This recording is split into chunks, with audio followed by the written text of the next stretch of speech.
And go. Friend, we live on everything. What happened? This is way too juicy. I've been dying to tell you this.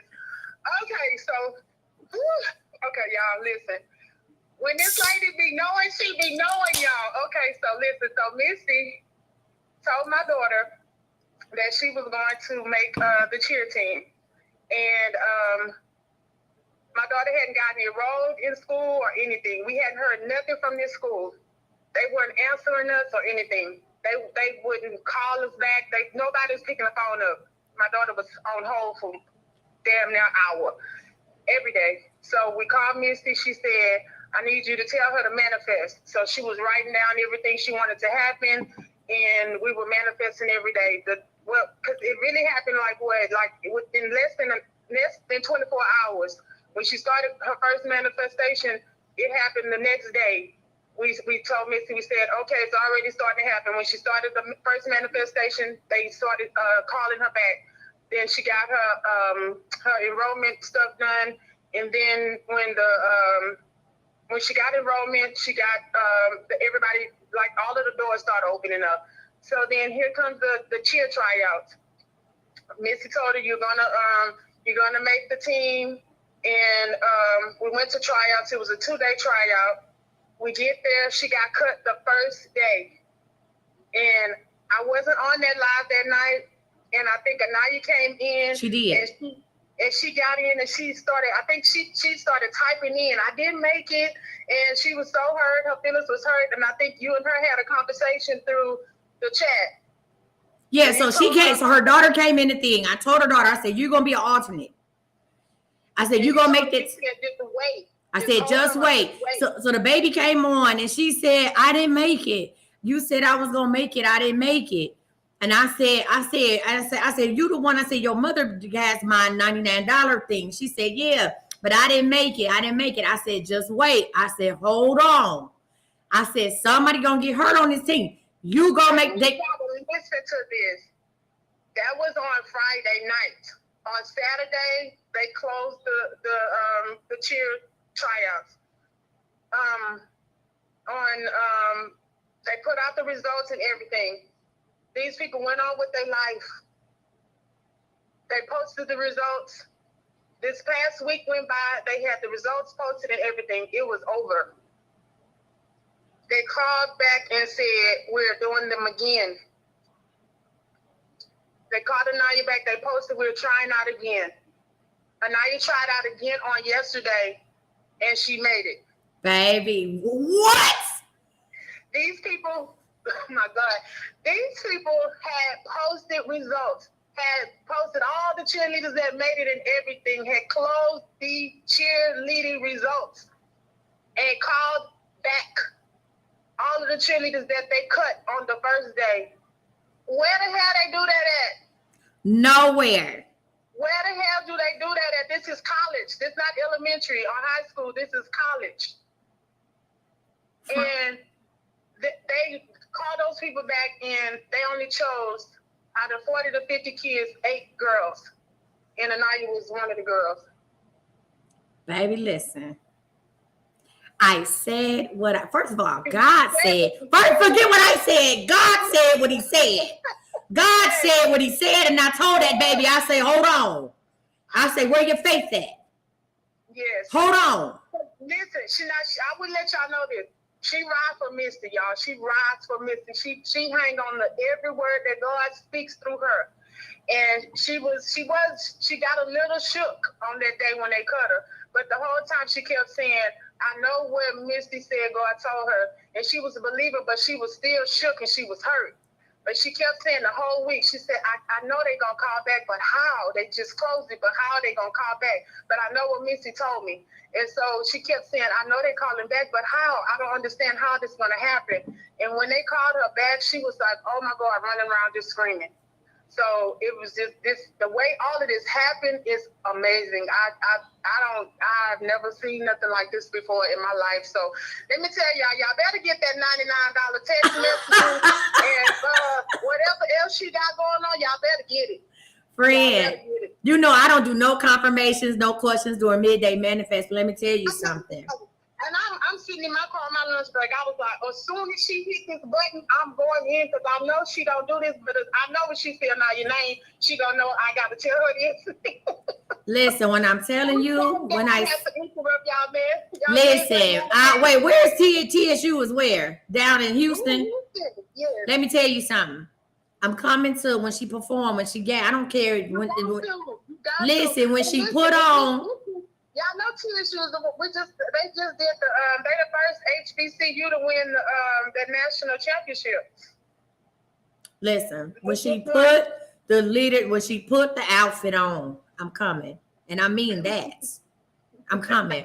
Friend, I want to say thank you so much for calling in with that. I am so excited for her. Hey, I'm excited and delighted. Thank you for calling in. Baby, listen. Y'all give it up for her. Hey, thank you, friend. We love you. Bye. Love you too, and bye. Baby, say. God said, hold on. He said, hold on. Hey, hold on. Have faith. The most important thing in this thing was, no, girl, I got so excited my damn chair that went down. Hold on. I got my booty shorts on. Hold on, y'all. Hold on. Wait a minute, y'all. I had to get back up. My chair went down to the ground. I got excited and delighted. If you don't take nothing away from what this conversation, before we get into the power of winning, listen, if we don't take nothing away from this, that baby had faith. That baby said, I trust and believe what God told Coach Misty. I trust and believe what he said. Yes, my feelings might be hurt. Yes, but I know what God has for me, and I have faith. Now I ain't never. Where's the gavel? Where's the gavel at? Where's the gavel at? Let me tell you something. Before we get into the psychology of winning, first of all, welcome to Midday Manifest. I will be back tonight with some new, with some different for y'all tonight. But welcome to Midday Manifest. Let me say this to say that. Listen, let me say this to say that. When you ask God for something and you are ready for it, and your intentions are pure, he will show up and show out every time. Everything that I have been asking God for, I want to say manifesting within the last past, I don't even know. I must not have locked this chair, baby, because the hydraulics is hydraulic whatever. Everything that I have asked God for or manifested, just thought about it, let it out my mind. I want to say at least for the past 30 days has been happening. Bop, bop, bop. Everything I say in my mouth is boop, boop, boop. Even to this morning, that Brian, my interior designer, is supposed to come to my office today and redo some stuff in my office. And I'm not in my office. And I woke up this morning and I said, Lord, you know I'm tired. I said, Lord, let Byron come tomorrow. And sure enough, I got a text from Byron that said, hey, are you going to be in your office tomorrow? Absolutely. I said, and that happened. Now that's something small, but let me tell you something. I had asked God, I was talking to my best friend, Sequoia. I said, I want to know the feeling of prophecy. Y'all say, wait, what you mean? I said, I want to know the feeling of prophecy when I talk to y'all, and I'm going to be excited for y'all. I'll be excited that what God has for you is coming to pass, and I'm excited that God uses me as a vessel, but I want to feel the feeling of prophecy too. I want to know what it's like for somebody to walk up to me and tell me, speak a word over my life, right? I want to know that. I do that for so many people. I want to know that as well. I went to the Waffle House. That had to be Friday. We went to the Waffle House by my job. It was unplanned. We just went. I was hungry. And I was sitting down and I saw this woman look at me and I looked at her and we just kind of looked at each other and I went on and sat down. I was on the phone doing a reading. And the woman came up to me and I was on the phone doing a reading and we thought that she was somebody, a fan. You know, we said fangirling. I said, oh, this might be somebody who followed me on TikTok because I'm blessed by the best. And now people are starting to recognize me in public. So I thought she was just coming up to me to say hi, and that's okay. But what she did was she came up to me and she said, I had a dream about you last night. I said, oh my God, this is it. God is giving me what I asked for. This is it. I had a dream. See, she said, I had a dream about you last night, and I know it sounds crazy. She said, I know it sounds crazy, but I had a dream about you last night. She said, and God showed me that it was you who I'm supposed to talk to. She said, God said, keep going. Hey, God said, keep going. God said, what you're doing, He is making provisions for you for what you're doing and to keep going. God said that there will be distractions that come your way. Huh? Distractions are coming your way, but you got to just keep pressing on. She said God is going to open up doors for you that you have never even imagined in your life, and it's coming right now. Keep going. She said, is this your friend? She talked about me and Sequoia. She said, is this your friend, Sequoia? I said, yeah, it's my friend. She said, your friend will bear witness to what God is about to do in your life. She said, keep going. Now, one thing about this woman didn't know who I was or what I do. And I looked at her and I said, do you even know what I do? And she said, no, I don't. I said, I'm a seer. She said, I am too. She said, she said, I got a channel on YouTube and I do it on YouTube. She said, but it's hard for me to do it in public because God moved me to go talk to people. And then she said, I like to talk too. So then God would be like, hey, that's enough. Pull back. And she said, I'm dealing with that. And I said, friend, I understand because I deal with the same thing too. How do you just walk up to a perfect stranger and say, this is what God told me to tell you? She said, but with you, it was different. She said, because God showed me you in a dream. She said, I thought you, she said, I was like, who is this woman? Who is this woman I'm seeing in the dream? And she said, and then you walked in and God said, that's her. See, God knew that I was ready to receive that word. God knew that I was just talking to my best friend about cutting off a lot of things in my life. And I'm not going to go through it. Y'all just sit back and watch. But cutting out some things in my life because I'm going to new heights, right? I'm getting better and better and better and better and better. And we're going to new heights and new doors are starting to open up for me. So some things I'm going to have to lay off of or cut back. And that's okay because I'm here to what? Teach, preach, and prepare. That's my purpose, right? I have to walk in my purpose. Yeah. Yeah. So I was ready for that word. Because see, that good woman could not have walked up to me 4 years ago and said, God is making provisions for you. God tell you to keep going. Because 4 years ago, I didn't know what God was doing. I didn't have faith. I didn't think that God was watching over me. I didn't think that God was preparing me for anything because my life was in shambles. 4 years ago, I was homeless. So I couldn't have received that word 4 years ago. Hell, I couldn't have received that word anytime before May of 2020. I couldn't have received that word. I probably couldn't have really received it until June of last year. So it's almost been a year. I want y'all to understand that I'm almost been doing the reading thing for a year, meaning reading and helping other people for a year. We're coming up on a year in June. Now I know what kind of reading party we gonna have next month. What kind of birthday celebration? What kind of business celebration? Or just a spiritual celebration we're going to have next month. But it's almost been a year. And I want to say, let me pass this on to you, right?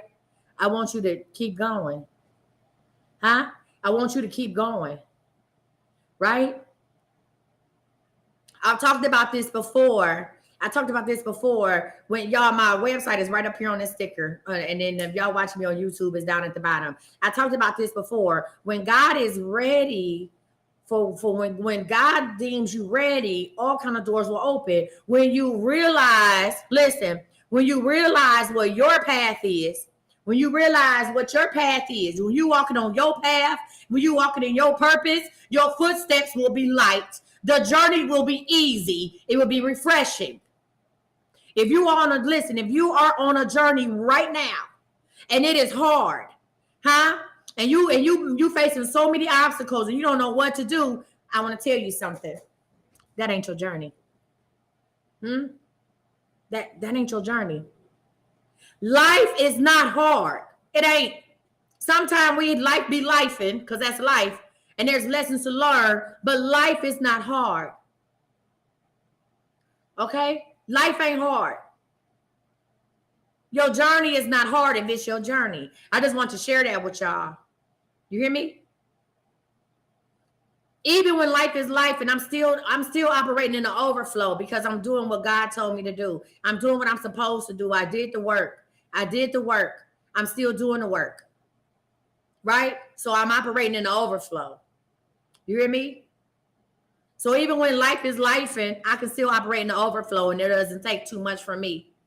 Some of the things that I've been dealing with this past week concerning my sons it would have took me, I would have been stressed out, swole up, wouldn't be able to get on live, wouldn't be able to do nothing with y'all because I would have been in a funk, a depression, or whatever, right? A financial depression, an emotional depression, my health, you know what I'm saying? I would have started emotionally eating and doing all this other crazy stuff. But because I'm walking in my path and I'm operating in an overflow, I'm able to deal with they stuff, y'all stuff, and still smile because I have a lot of light and love to give.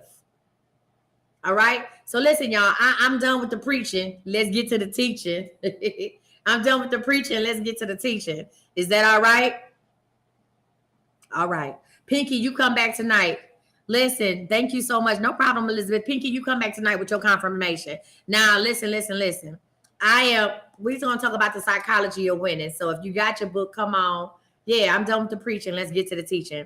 If you got your book, come on. If you don't, stay tuned because I'm going to help you. You'll be highly entertained. I say, you know, people going to come in the masses tonight. They're going to come in droves when I go on live tonight because that's what they do. But this is the live that should have 8,000 people in it.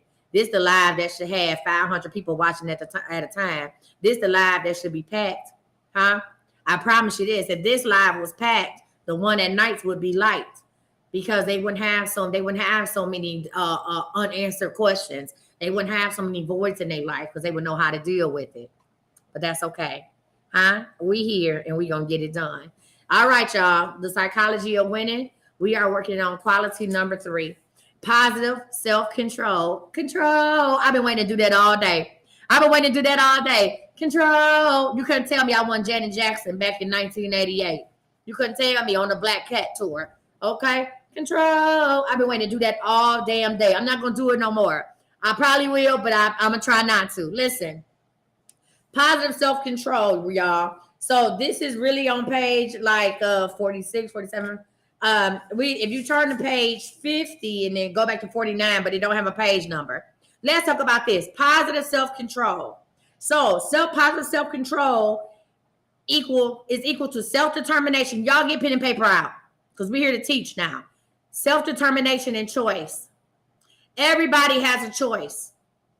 You have a choice to be great or be a loser. You got a choice to be a winner or a loser.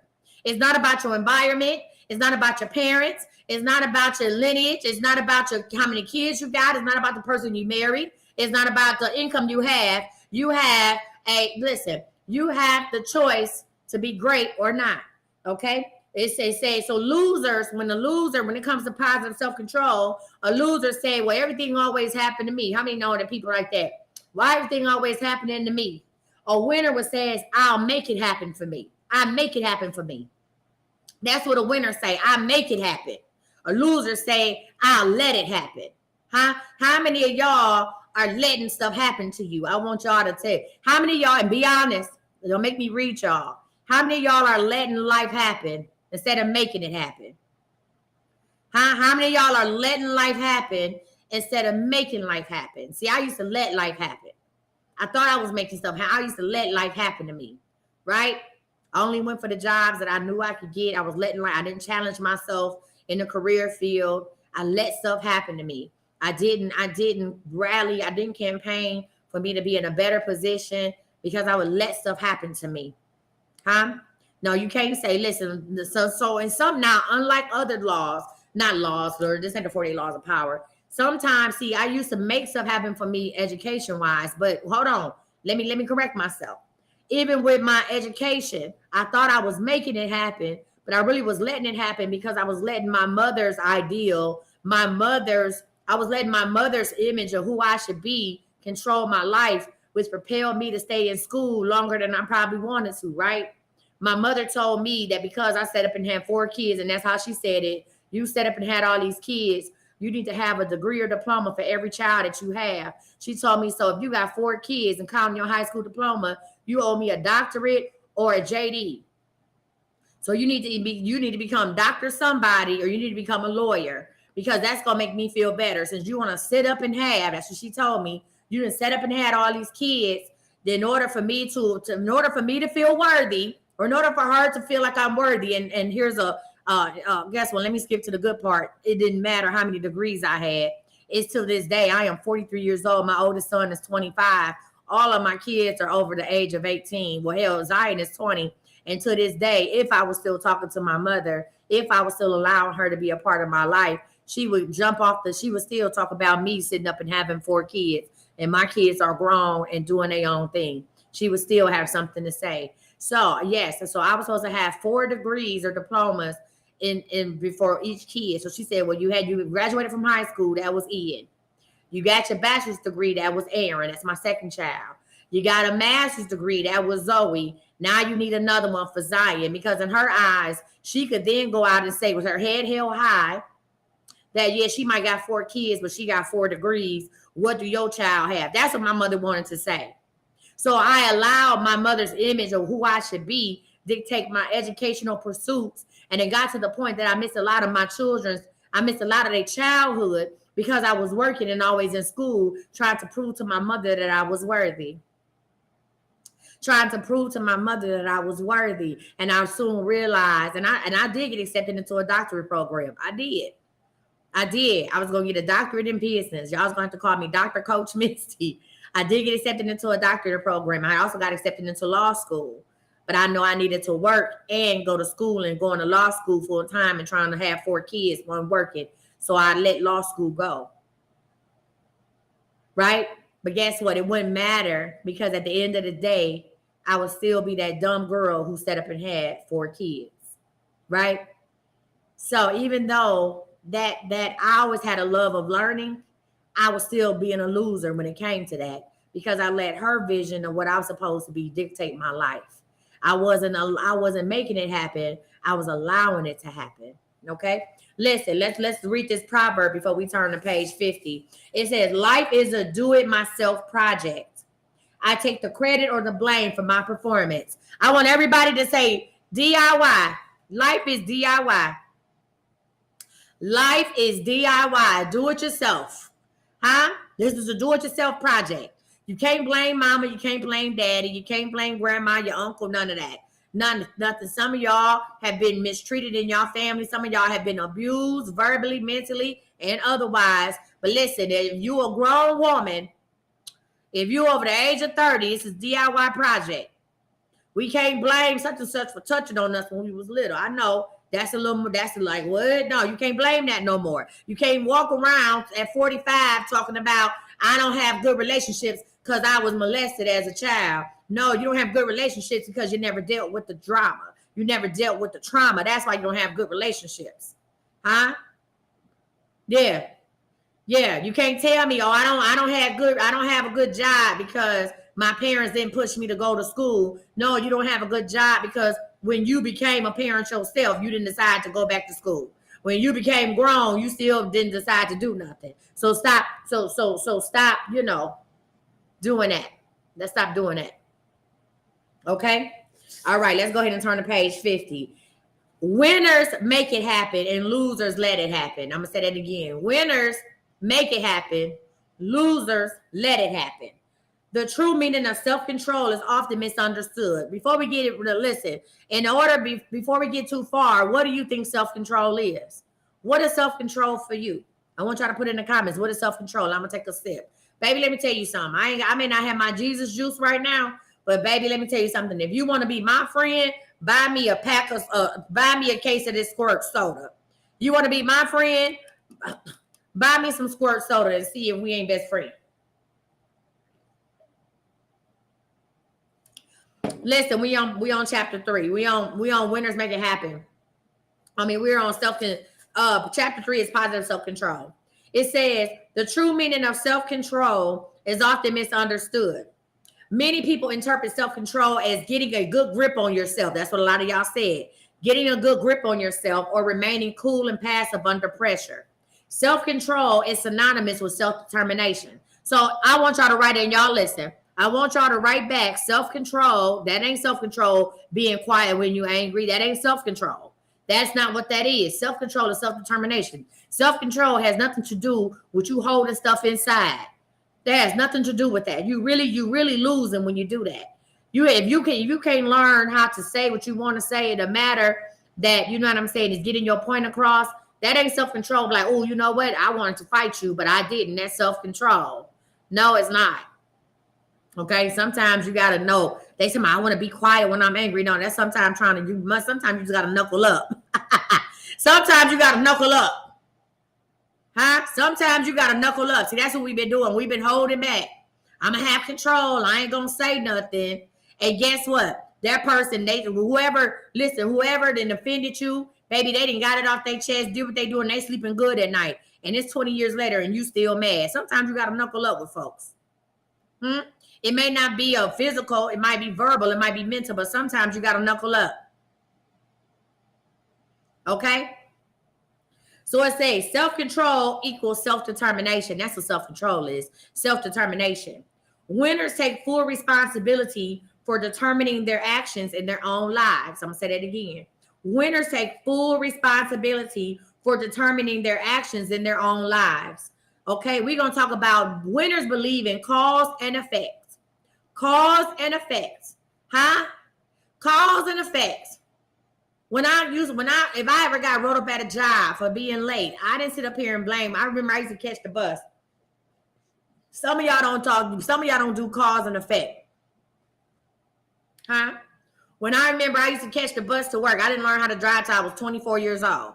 I didn't learn to drive until I was 24 years old. And sometimes I used to catch the bus to work. Right? And I would get written up because the bus was late. Maybe it was a traffic jam or something like that. And I would, I'd be like, well, the bus was late. I can call RTA. That's the bus system in Cleveland. I can call RTA and get something from them to telling you that the bus was late. You shouldn't hold me accountable for that. I shouldn't get points because I'm on the bus and the bus was late. Had the bus been on time, then I would have been here. But see, the problem is, even if the bus was on time, I still only would have had about 7 minutes to spare before I had to clock in. That was irresponsible of me. What I should have did is got up earlier and caught the bus that would have got me to work 37 minutes, not 7 minutes, but 37 minutes ahead of the time I had to clock in. So that would, equate for if something was to happen. And it wasn't until I had a manager tell me that. She said, what time do your bus normally get you here? I said, like 8 or 7 minutes before I clock in, and they let me off right in front of the building. So I just walk in, clock in, and I still got a couple minutes to use the bathroom. She said, is that responsible? She said, you need to catch the bus earlier than that, knowing that you on the bus. She said, so you can save calling RTA. I don't need a note from them or nothing like that. She said, moving forward, you need to get here 37 minutes ahead of time so you can account for anything that happened out there and we won't have this situation again. I said, you sure right. Okay? Stop blaming the bus and blame you. Listen, we're going to talk about cause and effect. Cause and effect, right? It's the do-it-yourself program, right? If I do this, then this will happen. People be like, how can I lose weight? Stop eating. Where's my capo? Not too much, Coach Misty. How can I lose weight? Well, you ain't got no money to go get surgery. You got to join the exercise program. Go outside and walk. Stop asking me that. That's not a reading question. That's some common sense. Huh? How can I lose weight? Stop drinking squirt. I'm not going to sit up here and talk about a weight problem is this even a soda, Jesus? It's a grapefruit soda when I'm drinking 140 calories per can. Moving on. It says we're on page 50. Self-control implies freedom for individuals to choose among many alternatives and to shape their own destinies, right? How many of y'all have more than one way to go to work? How many of y'all now have more than one way to go to work? Most of us go the same way to work every time. Every time, and then get mad when it's an accident, when it's a detour. A lot of us don't have alternatives in life. We don't give ourselves choices. We find one route and we take it. Huh? Listen, we found one way and that's the way we going. That's it, that's all. One way and that's the way we going. And then when we get down that route and something happened and it's a detour, then we like, wait a minute, what do we do? Because we lost, right? Because we only chose one way. We never gave ourselves alternatives or choices. It says many people believe that fate, luck, or possibly their astrological sign has shaped the outcome of their lives. I'm going to need y'all to start talking about, well, because I'm a Cancer, I'm a nurturer. No, you're a nurturer because you're a nurturer. I don't give a damn if you a Leo. I'm gonna need y'all to stop talking about, oh, a Gemini got two faces. Oh, I was dating this Gemini. You know, Gemini is a twin sign and they got two faces. So you let this man beat on you and you stayed with him because he was a Gemini, because he had two faces. Cut it out. Okay? It says many people believe that fate, luck, or possibly their astrological sign has shaped the outcome of their lives. These people who feel that life is most determined by circumstances, predestination, or being at the right place at the right time are more likely to give in to doubt and fear. People who are aware that they exert control over what happens to them in life are happier and are able to choose more appropriate responses to whatever occurs. Huh? I am at a point in my life where I do what I want to do when I want to do it and how I want to do it. Right? That's why I got the Harley Quinn on me. Yeah, I do what I want, when I want, with who I want. I control my life. I control my situation. Okay? Let me be honest with y'all. When I sent y'all out that email, my power did go out. That power was out for about 5 minutes. When the power came back on, I could have jumped up. Listen, I could have jumped up and be like, okay, you know what? Let's do midday manifest. I'm only a couple minutes late. But guess what? I was in the bed. I asked God, I said, Lord, if it's for me to take a nap, Jesus, let me take a nap. And when that power went off, I said, well, there it is. Let me send them this email and let them know I'll be a little late today. And when the power came back on, I had a decision to make. I said, do I get up against my will, knowing I'm not ready to get up and do midday manifest? Or do I take with that power jumping off for 5 minutes and me laying in the bed, I'm already sending out the email, and do I just go ahead and finish out my nap? And Jesus said, finish out your nap. Well, Jesus might not have said that, but my inner God, my inner peace, my inner spirit says, finish out that nap. So I rolled over. I said, okay, Lord, wake me up at 1 o'clock. Lord, wake me up at 1 o'clock. I'm going to get in the shower. I'm going to grease my face. And I'm going to get ready. And Lord said, let it be done. And I woke up at 12:57. And I jumped in the shower. And here we are. Lord said, let it be done. Huh? I chose to do what I want to do. That's self-control. Cause and effect. All right. It says, those who cannot make up their minds for fear of making the wrong choice, okay, facilitating an indecision, simply do not achieve their goals. This is a requisite for the success. So if you are the type of person where you on the fence all the time, you are not going to see success. You might see traction. There's a difference between success and traction. Huh? Success is the total goal. Traction is moving towards the goal. Some of y'all are being in traction all your life. Some of y'all been in traction towards a goal that don't even fit your life no more. This ain't in the book. This is me talking now. Some of y'all think y'all successful, but you really just moving along.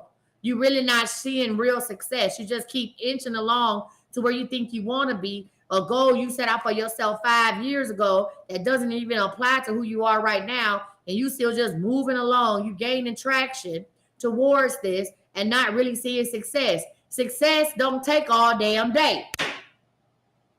Success don't take all day. Success don't take 5 years. Success don't take 3 years. Hell, success don't take 3 weeks. It all depends on, do you know what success is? Huh? I'm successful every damn day. Even in that bed, I was successively sleeping. That was a success. Successfully sleeping. Let me take a sip. Let me take a sip. I just want to put it out there. It says all individuals are what they are and where they are as a result of their own doings. Huh? All individuals are what they are and where they are as a result of your own doings. So whoever you are right now, whether you're broke, rich, happy, fat, sad, mad, glad, it sounds like Sleeping Beauty. What is it? What was it? Sleeping Beauty and the Seven Dwarfs? Huh? Regardless of where you at, what kind of dwarf you are, that's because of what you are, where you are, and who you are. You made that decision. Do nobody make that decision for you. If you unhappy at work, leave. I done got some good rest. If you unhappy at work, leave. If you unhappy at home, leave. If your kids make you mad and you wish you had some help, find a daddy and drop them off. Huh? You got grown folks calling your phone, making you mad, begging, block them.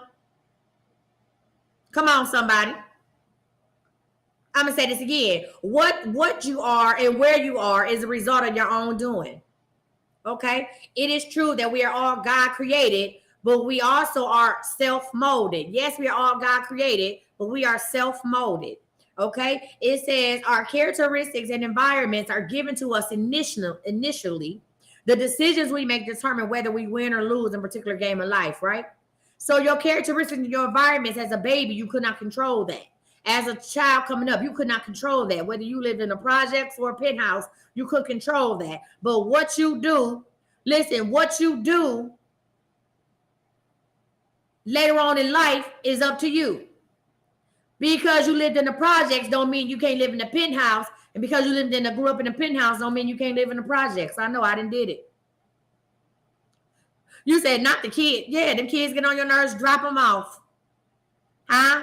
Some of y'all struggle just to have a struggle. Jesus Christ. I shouldn't have got that much sleep, Jesus. Some of y'all struggle just to have a struggle. Some of y'all don't even have to struggle. Some of y'all don't know how to accept help.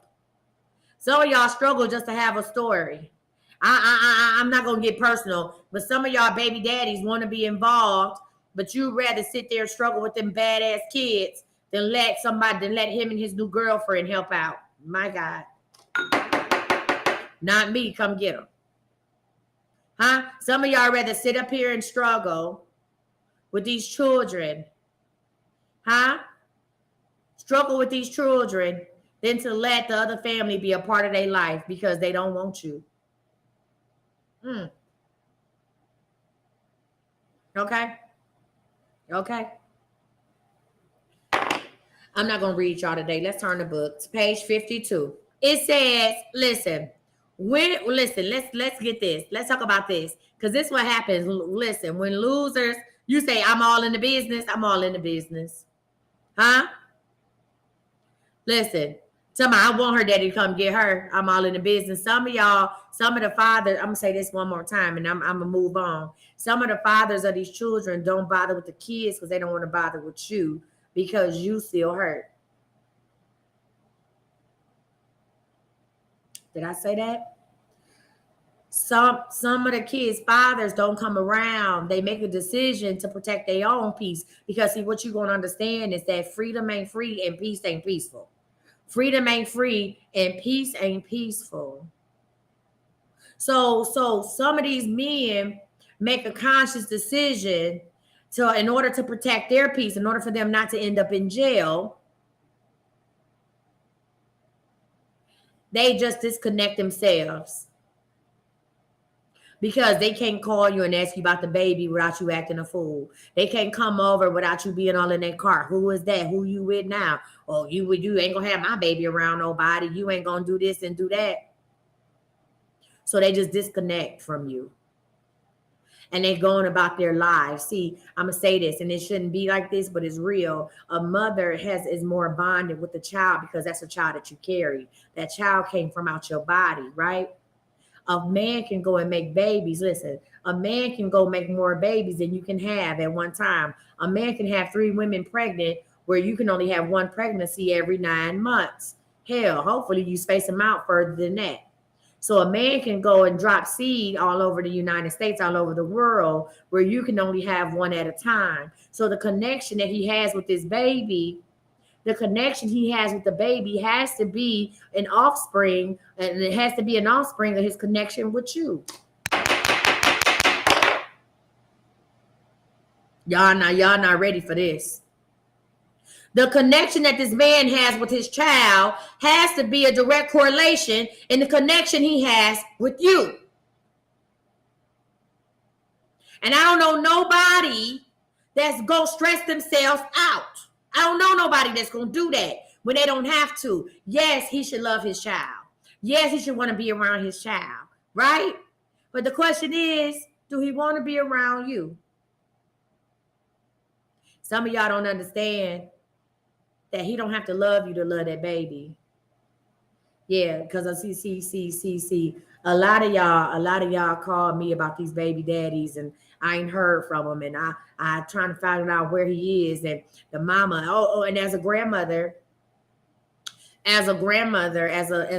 with a son who has a baby, and and I have two granddaughters. One is my son's child, and one is my daughter's child. And I'm gonna say this to say that there is a stronger connection with my daughter's child than with my son's child. Not saying that but there is a stronger connection because I carried her. As I carried my daughter in my womb, I also carried my granddaughter, because every baby girl is born with the amount of ovaries that she'll have in her lifetime. So in essence, when I carried her, I carried the baby as well, right? Any children that my daughters bring forth is a direct lineage of me. So there's a different connection there. Okay, so don't be mad when his mama don't want to deal with you either. She don't have to. She don't have to. They have to learn to love the child. Yeah, learn to love the baby. Right? I understand how easy it is to walk away when it's your son's child versus your daughter's. Let's get back to the book. Page 52. So let's talk about let's talk about when you losing, what happened when you're a loser. When you whine, you receive attention. This is what losers do. When you whine, you receive attention. When you cry, you have people console you. And when you beg, normally you get some type of goodies. And when you throw tantrums, you create havoc. Huh? These are the responses from, this is when losers do stuff. When they have no self-control, they get to whining, crying, begging, and acting a fool. Huh? That's being a loser. Okay? It says, also, let me talk about this. When it comes to self-control, let's talk about the parents.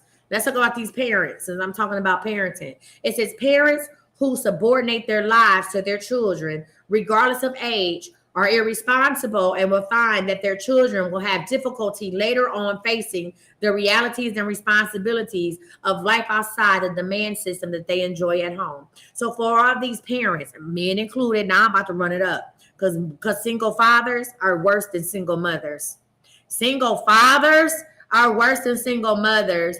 And these kids come first and everything else come later. And you got to work around my kid. I got to do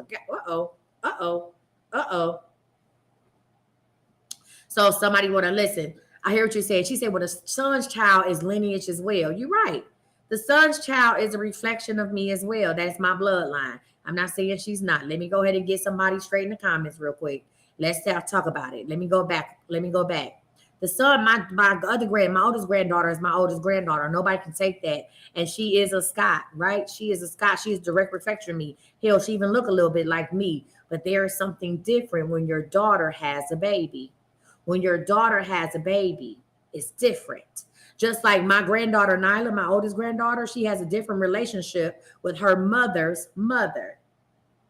It's a different relationship with her other grandmother. It is. Okay, so they want to fight in the comments. It's my live. If you don't like it, leave. I said what I said. I'm not, you can have an opinion, but I'm telling you my experience, what I got going. Okay, all right. Friend said, yes, my mom has a stronger bond with my daughter than my brother's daughters. She just has more access. That's another thing too. Okay, but let me say this to say that. Let me get back to this. Parents, when you make your life about your children, when parents make their life about their children, you will grow up and have children who don't know how to live a life. Huh? When parents make their lives about their children, mothers, when your whole life is about your kids and you don't know nothing else, you don't even know who you are because you didn't build your whole life around your kids. Your kids won't grow up to have a life. I see it in my children. My oldest son, him and my grandmother, his great grandmother was super connected. She made her whole existence about my son. My mother and my grandmother have coddled my oldest son, and he is the one who needs the most help. My oldest daughter wasn't coddled because I don't coddle nobody. Some of y'all think I coddle Zion, and I don't. Zion gonna work. See, I help those who help themselves, and the help that I extend to him, I would extend to any of them, as long as they help themselves and are doing what I need to be done, right? But Zion, Zion had to work from a very young age. He's always worked for whatever he wanted from me, and I don't mean work around the house. I mean working in my business. Zion been on payroll since he's about 10. Zion been on payroll since he's about 9 to 10 years old. He know how to bake cakes and everything. Yeah, he been on payroll for a long time, right? But when you make your life, when you listen, when you make this about your children, right? When you subordinate your lives to your children, regardless of age, right? Your children will have difficulty later on facing the realities and responsibilities of life. My oldest son doesn't know how to cope. My grandmother passed away when he was in prison. And he told me, he said, Mom, I don't even know really how to cope. Like, I miss grandma and I don't know what to do. I said, what you mean you don't know what to do? But see, he spent a lot of time with my grandmother. And she spent a lot of time doing for him and making excuses for him. And now he doesn't have that to cling on to because she's gone. She's deceased, right? She's deceased. And now he doesn't even know how to do it. You know me, I'm not doing that. I'm not playing them games with him. So it come to me, I'm like, look, bro, you better get out here and get it how it's supposed to be gotten. Let's make a plan. You see what I'm saying? You got to make a plan. And he don't know what to do because she coddled him. And that security is gone. So I'm saying this to say that I want you to start letting your children make decisions. Keep them safe, but start letting your children make decisions so that they can make decisions in the long run. Huh? If you cook something for your children and they don't want to eat it, okay, I'm not going to fight with you. Here's a decision. If you don't like what I made, then you go in there and make what you want to make. You eat what you want to eat. Go in there and make you a meal, right? Give them options so then they know how to do things in the long run. We take so many choices away from our kids. Huh? We take so many choices. We take choices away from our children to the point when they get up and get out the house, and then we expect them to leave when they turn 18. How? You never let them make a choice. You expect them to leave. Oh, you turn 18, you got to get out on your own. How can I get out on my own if I was never able to pick from an alternative? You hear what I'm saying? So I've been letting my kids make choices for a long time. I have some of my friends who would say, oh, time out. Oh, the stuff, Missy, you let your kids make decisions on, or you let them do this. I would have never. I said, I bet you they're going to be out here and be productive as hell. Huh? I bet you they're going to be productive as hell. You hear me? Huh? That Zion, I let him make a lot of choices growing up. Right? I kept him safe, but I make him a lot of choices. This boy then drove from Ohio to D.C., enjoyed the weekend in D.C. with his girlfriend, and driving from D.C. to Dallas by himself. Some of y'all kids can't even go to the bus stop. Some of your kids don't even know how to get across town without you helping them. And this boy then drove from Ohio to D.C., from D.C. to Dallas. He got out of school last Friday, and this is Monday. He'll be here in 2 hours. You know why? Because I let him have options. I let him have choices growing up. I let him make decisions for himself, right? Okay, let's go back to it. Let's go to page 53. They said, I want to ask a question. Are there a lot of things you have to do in life and that has been forced upon you? Are there a lot of things you have to do in life that have been forced upon you? What things are you doing right now that has been forced upon you? What things are you doing right now that's been forced upon you, that you like, I'm doing this? Everybody put something alive. What are you doing now that is not your choice? And some of y'all don't even know that y'all doing something that's not your choice because you've been doing it for so long. What are you doing right now that's really not your choice? Let me see it. Oh, listen. Friend said working. We're going to get to that. Working. Yeah, that's not my choice. Therapy for bad backs are my job. Everybody say this job, working the job. Damn. Don't nobody want to work. Listen. Friend said, you said no because it's a choice I may helping my daughter. Working. Everybody say working for sure.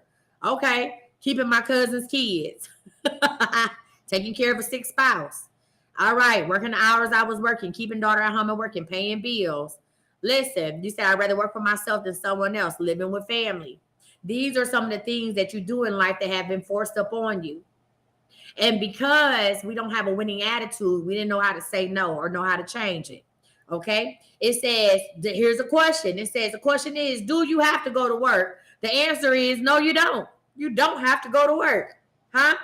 You could choose to lie in bed because there's always welfare. Not too much, book. It says you don't have to go to work.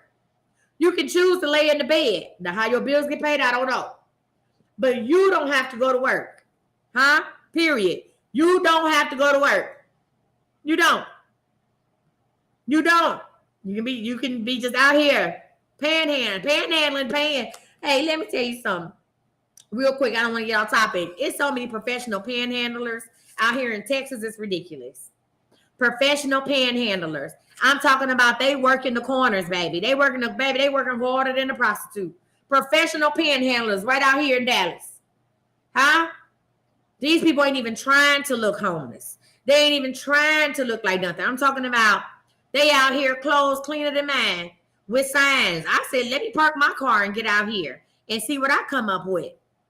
Baby, it is crazy. I'm talking about it's one on every corner. I don't know if they got a union or what. It's one at every corner. I don't know if they got a union. I don't know. Where do I sign up, Lord? Professional panhandlers. So you don't have to go to work. You can make you a sign, put your hair in a ponytail, pop your nails off, go get your nails cut down, make you a sign, go out there in some shoes that's a little bit too big, make sure you got you a jug of water, and go out and panhandle. Some of y'all will probably make more money doing that than you would at your job. Let's go to it. It says, listen, it says, people who feel they have to do things usually forfeit many available options and alternatives and lose control of their lives in the bargain. I'm going to say this. People who feel they have to do things usually forfeit many available options and alternatives and lose control of their lives in the bargain. A lot of you guys want to work for yourself. Most of the people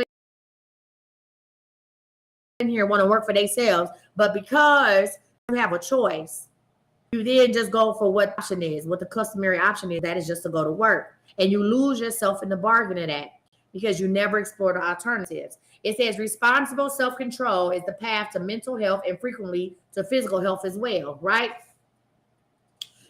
Eating is self-control. Eating is self-control, right? When I'm eating and I know I'm full, when I take another bite after that, I don't care what's left on my plate. If I go out to dinner and I order dinner and I eat, and I know the feeling of when I'm full. Now, some of us don't recognize that feeling. When you do, and I hope a lot of y'all is signed up. We starting to work out tonight. So if you didn't sign up for the 21-day workout challenge, we doing the class. I'm doing cardio class tonight on Zoom. Go to my website. You still got time. Go ahead and sign up for the workout challenge. The first class is tonight at 7 p.m. Central Standard Time. So an hour before I go live, we're gonna have cardio class. You don't need no weights, you don't need nothing. Just bring your tail. Your kids can join, your dog can watch this, whatever. Go sign up for the 21-day challenge on my website, right? Anyway, back to this. A lot of people don't know the feeling of when they're full because your metabolism is out of whack. Now, this not reading, this not spiritual coach Misty. This is personal trainer Coach Misty. Yeah. As I'm about to sit up and get another sip of this squirt. I am a certified personal trainer, nutritionist, and a Zumba instructor. I got all that, right? I've had my fitness business for going on 3 years now. But listen, some of us don't know the feeling that when we're full because our metabolisms are out of whack.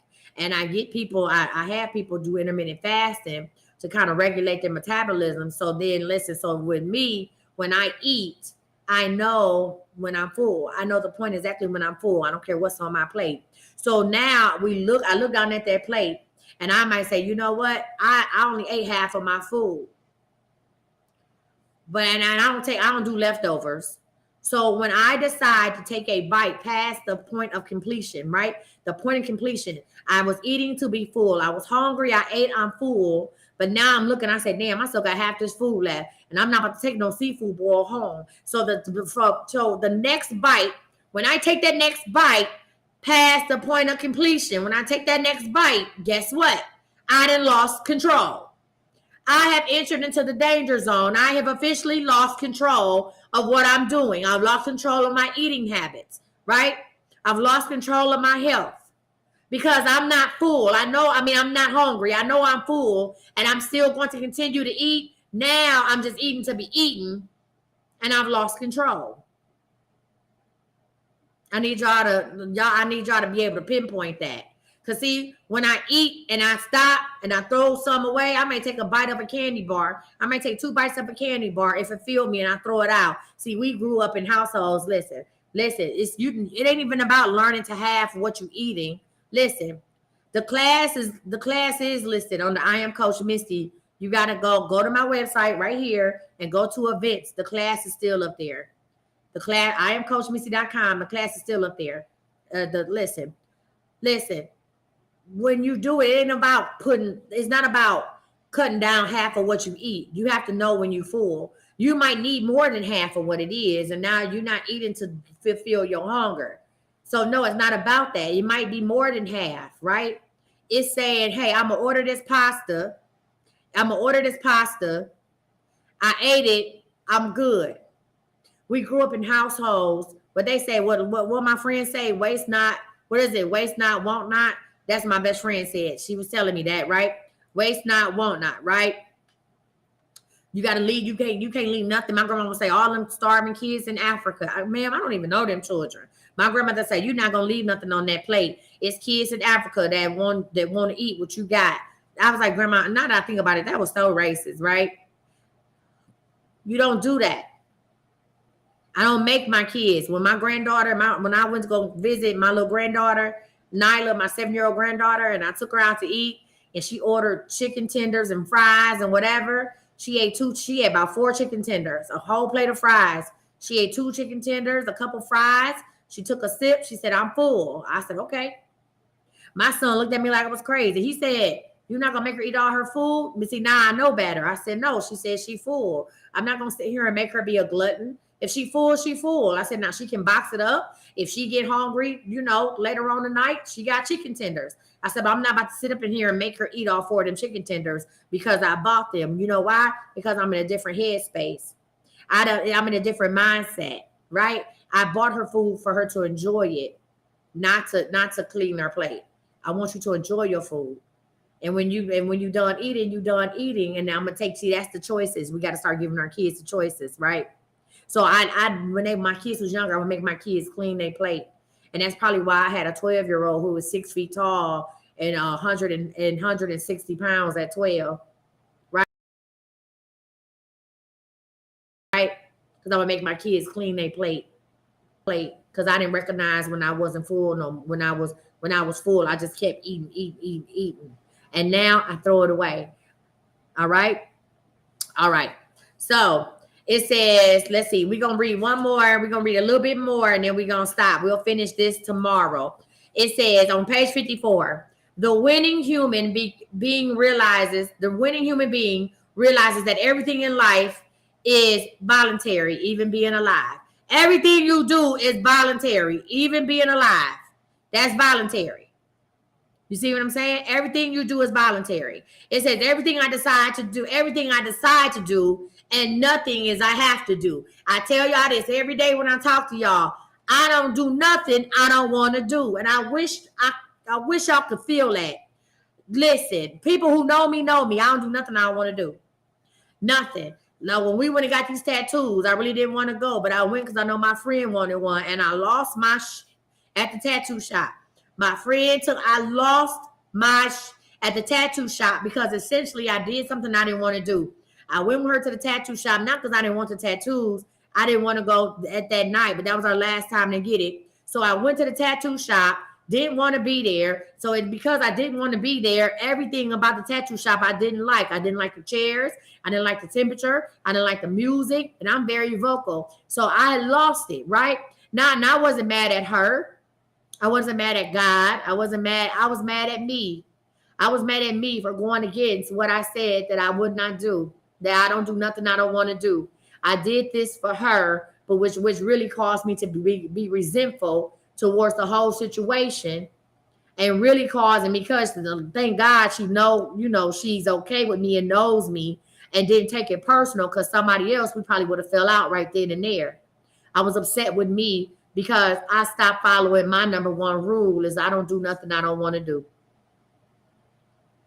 Okay. So when we're gonna stop right here. I want y'all to know that everything I decide to do, and it's nothing I have to do. I want you to experience that. If you can do that just for 24 hours, do everything I don't mean do everything you want to do, like go skydiving, go get in a hot air balloon. I mean, only do the things that you want to do. Do nothing you don't want to do. Right? If somebody come up to you and be like, girl, let's go get drinks after work, and you don't feel like going to get drinks, I'm not going to be able to do that. And don't give an excuse. Don't give a reason why. See, we will say, oh, I don't want to do that because of this. See, when you give a reason why, you taking the power away from your no. Stop giving people a reason why you don't want to do something. You don't need a reason why. You just don't want to do it. That ain't going to work out. No, I don't want to do it.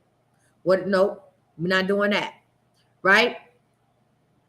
If you all would experience that for just 24 hours, you would start to change how you get down. You would start to change your life because you would like it. I don't do nothing I don't want to do. Nothing.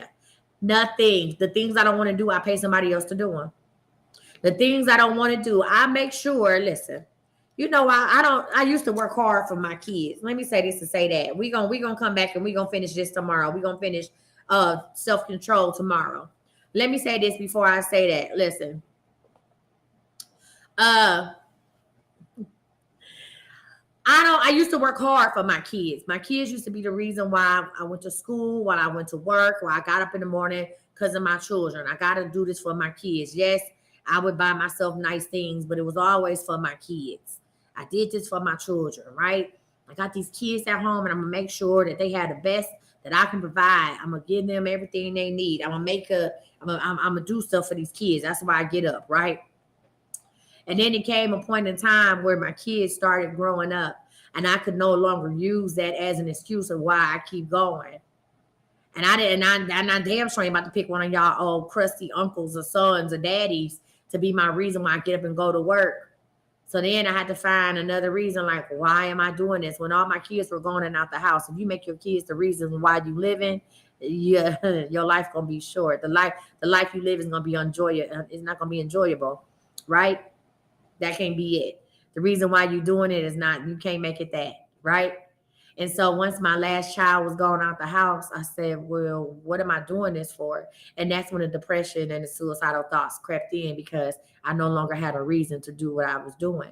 I no longer had a reason to keep pushing, because my whole life at that point, for the last 20 something years, 23 years, had been them.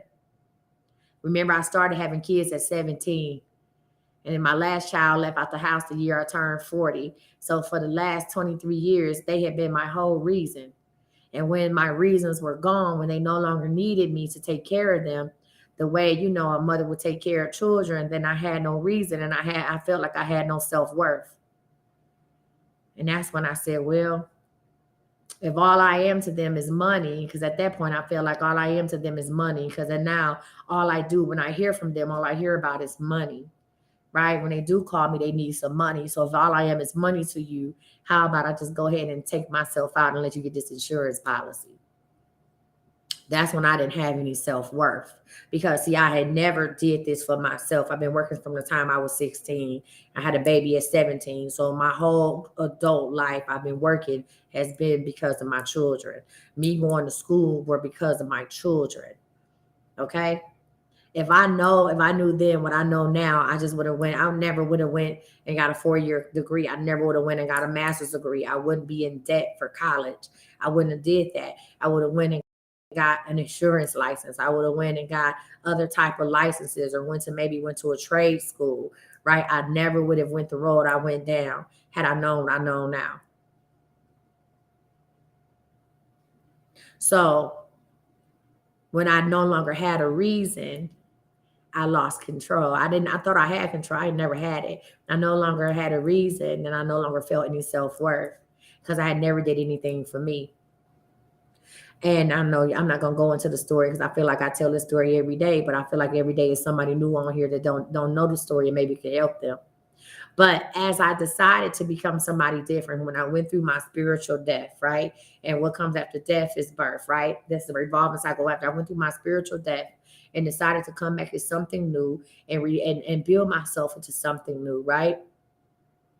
I needed a new cause. I needed a new thing to rally for, right? I needed a new champion, and it was me. And the first time in my life, in 40 years of living, I chose me. I chose me, right? And now everything I do, don't get me wrong, I love being able to help my children. I love being able to employ my children. I love being able to, go online and buy stuff for my granddaughters anytime I want to. Anytime I want to. I love that. Right? I don't have to look at my account. I don't have to look and see what I need to pay. Do I have money to do it? If I wanna buy 12 Elmo toys and send it to Zen, I can. If I wanna get online and buy Nyla whatever it is that she want, I can.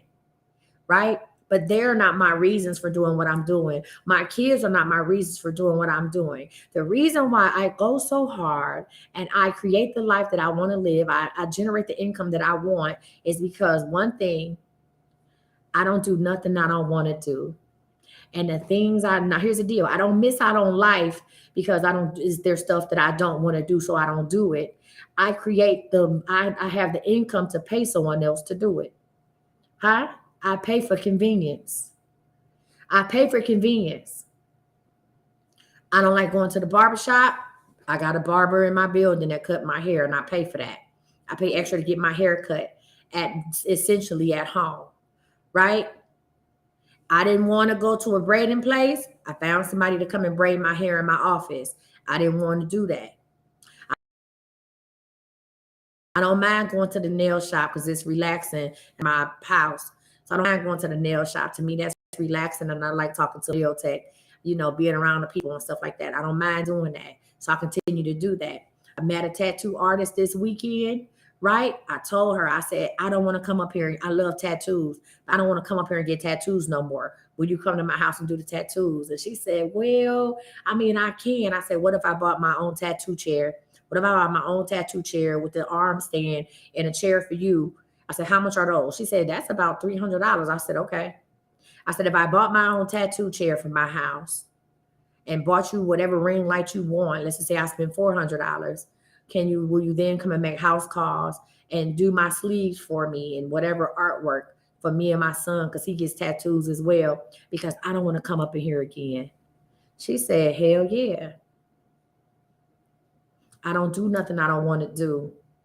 So in order to keep that lifestyle going, I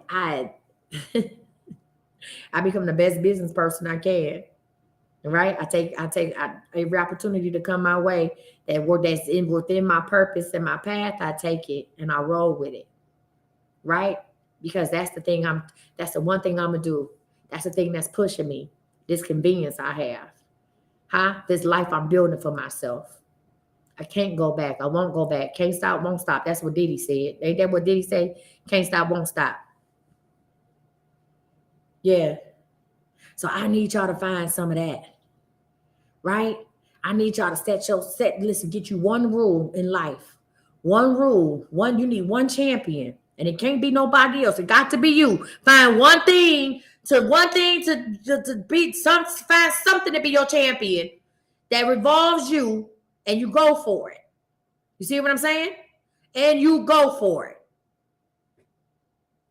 That's all I gotta say. That's all I gotta say. Huh? I have never worked as hard when it came to raising my kids. I had never went this hard in the paint about taking care of my kids because I always relied on the job. I never went this hard in the paint.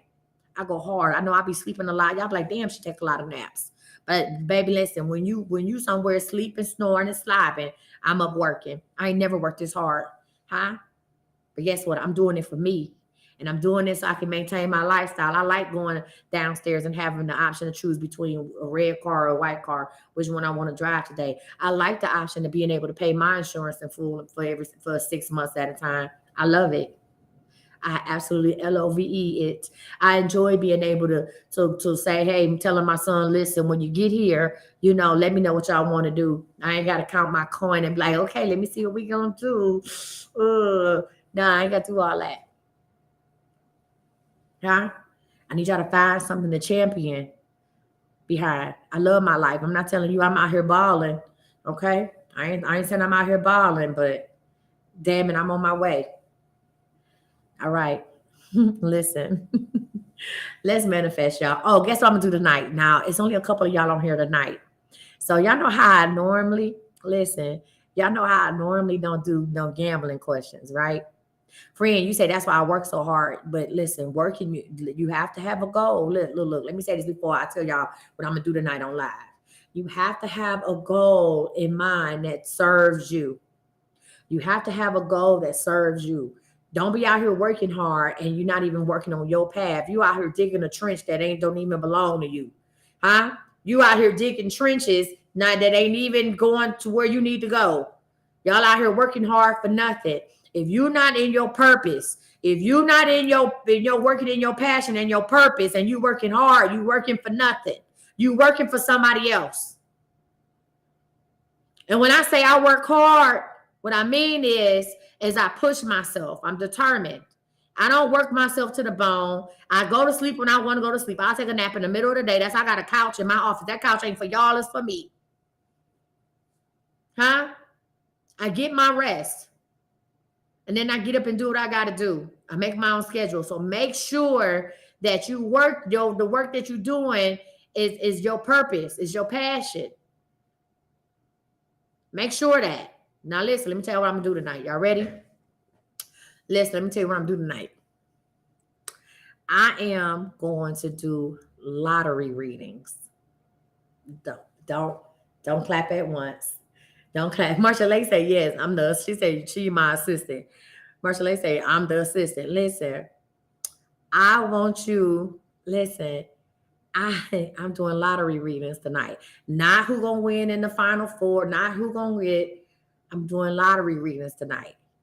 Now, I have done them. Let me be honest with y'all.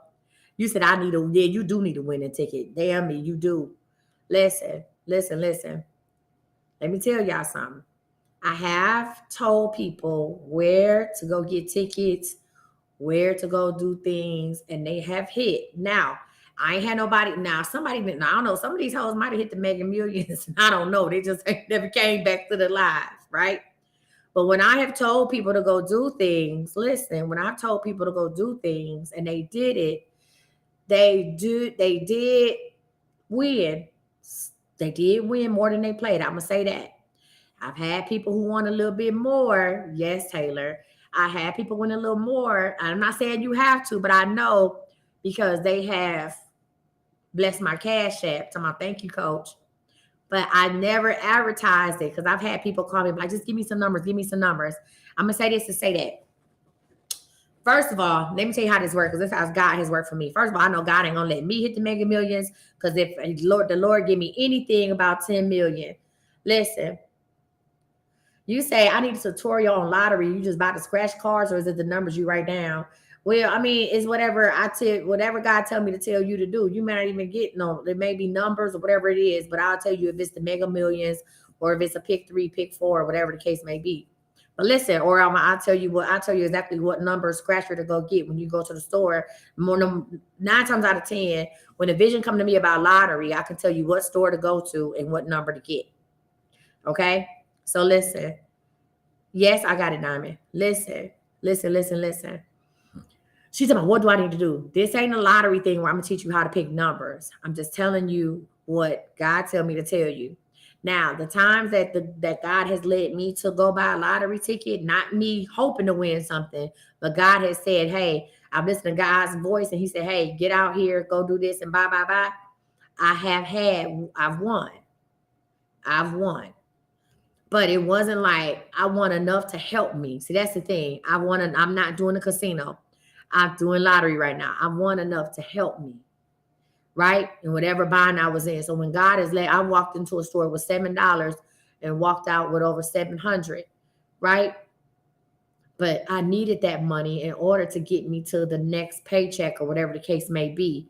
God has never let me, I'm just telling you, God has no, yeah, I'm doing lottery only. God has never let me like get to the point where I just had so much money I didn't know what to do with it, because at that point I wouldn't have known what to do with it. So what has been my experience is that God, if when I help people, God gives them exactly what they need. Now, if you would need a mega millions and I give you some numbers and God let you hit, then that's what God said that you were ready for, and that's exactly what you needed at that time. Okay? Okay. And if you do hit the mega millions, I'm now God gonna say, look, now God gonna let me know. If you do hit the mega millions, I can take my 10% on Zelle, Cash App, or whatever the case may be. Um, So again, that's what she said. God said, "Can I trust you?" Listen. God said, "Can I trust you with with everything?" You said, "I will get my cut." Listen, good stewardship of money is everything, right? Good stewardship of money is everything. So some of the people that has lawsuits, and the readings are going to be the same amount as the minimum. And I'm doing regular questions tonight too. So the lottery readings and everything is going to be the same amount, a minimum of $10 donation, right? A minimum of $10 donation, right? So listen, I'm gonna say this to say that I don't even know what I'm about to say. Y'all, they said 10%. That's fair. I'm just saying this. God has only allowed people to get what they're gonna need. Now, some people, I've had people who I've helped with their lawsuits. People have called me with readings about lawsuits. What do I do? What lawyer do I do? I can't seem to get this resolved. And then I'll wake up and I'll have a nice little cash app. Ding ding chicken wing. Because they say, you know what, my lawsuit came through at $50,000. Did exactly what you told me to do. I found a lawyer. I got a resolve. I got it might be a couple months later. My lawsuit came through at $50,000. I just want to bless you. And I wake up to a nice little cash app. Okay. Listen, God, I'm saying all this to say that God is only going to give you what you can handle at this moment of time. God is only going to give you what you can handle at this moment of time. I am a firm believer of it. I'm a firm believer of it. And that's that. All right. All right. So y'all, let's go ahead and manifest tonight. Y'all ready? Breathe in. Well, let's go ahead and look. Y'all manifest your numbers. Look, ready? Breathe in. Breathe out. Baby, some of y'all thinking about numbers right now. 2, 5, 6, 7, 8, 9. I hate y'all. Breathe in. Breathe out. 12, 11. Who's thinking about these sequential numbers? 12, 11, 13, 14. Who is thinking about that? Who is thinking about 12, 11, 13, 14? Like somebody thinking about sequential numbers. Who's doing that? Stop. Last one. Breathe in. Hold it. And release. Now, on the count of 3, I want you to manifest in me. You ready? 1, 2, 3.